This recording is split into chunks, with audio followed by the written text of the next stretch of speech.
I mean, you know, some of the people nowadays that we hear that title. But story 4, a scholar of note had a controversy with an unbeliever, but being unable to cope with him in argument, shook his head and retired.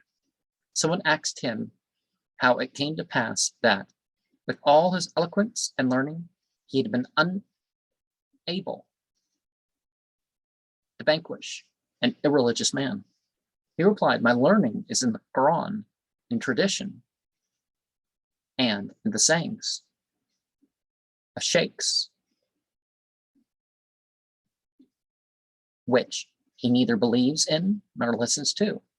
Then of what use is it to me to hear him blaspheming? Now see that there's a difference between just not believing and being blasphemous.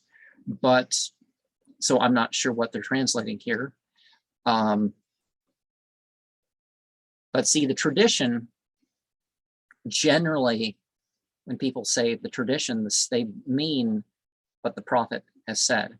If they say the sayings in general, they mean what the prophet has said. Well, the tradition, the stories that mention the prophet or something that has the prophet in it, that sort of thing. Oh, this happened at this time, and here's what the people who knew the prophet and his, and his family and that sort of thing.